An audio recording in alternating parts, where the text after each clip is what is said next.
د لایټ هاوس نه پس چې دی نو په سویزرلینډ په ځنګل کې دا یو کور دی که چا په دې کې 6 میاشتې تېرې کړې نو هغه ته به دومره پیسې میلاو شي چې دا به سوچ هم نشي کولی. د سویزرلینډ حکومت به ورله دومره پیسې ورکړي چې دا به سوچ هم نشي کولی او دومره ګفټونه به دې ته میلاو شي.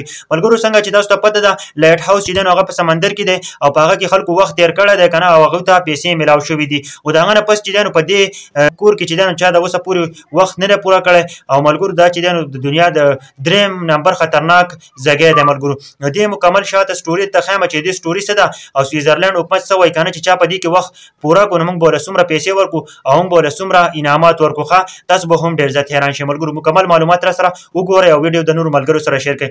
ملګرو دا چې دی دا په سویزرلینډ کې یو ځنګل دی په هغه کې دا کور جوړ کړی خو دا په 1937 کې یو کس جوړ کړی و چې دې 474 کیلومتر ځای ځانه واخیستو.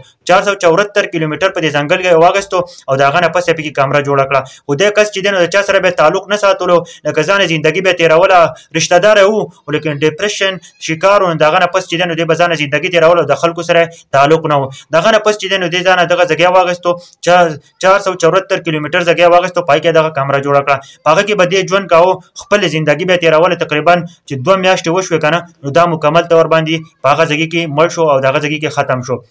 د هغه نه پس چې دی ملګرو په دې کې چې اوس څوک وخت تېروي که نه نو 6 میاشتې به هغلته ځي او په هغه کې به وخت تېروي او د هغه نه پس چې دی نو دغلته چې دی نو د خوراک سامان نشته دی ته به ځانه ښکار کوې او په ښکار نه به هر څه راوړې او بیا به ځانه پخوې او ځانه به یې خورې. اوبه دغلته ډېرې زیاتې دي اوبه نه دی د اوبو کمی نشته دی چې څومره اوبه بهیږي دغلته که نه د اوبو کمی به تاسو ته نه راځي.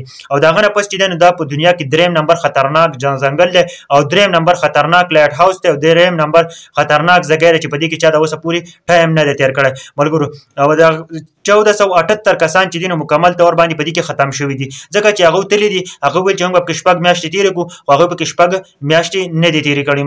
ملګرو دا د لایټ هاوس کهاني و مکمل طور باندې او بل دا چې که تاسو ځئ نو دغلته به 6 میاشتې تېروئ خو د اوسه پورې پکې چا 6 میاشتې نه دي تېرې کړې ځکه چې دغلته ځنګل چې دی په ځنګل کې خطرناک ځناور دي نو د هغه د اوسه پورې چا پکې ټایم نه دی تېر کړی.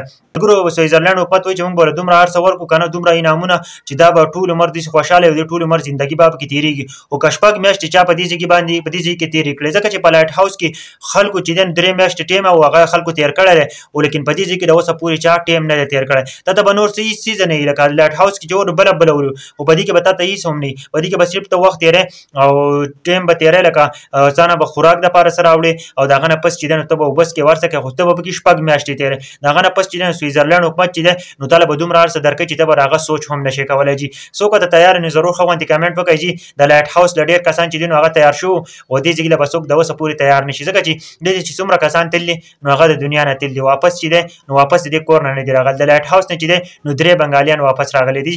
د دې ویډیو په باره کې څه وایي ضرور ښه غوندې کمنټ وکړئ. یا د لایټ هاوس نه پس چې دی نو دا ځای خطرناک دی.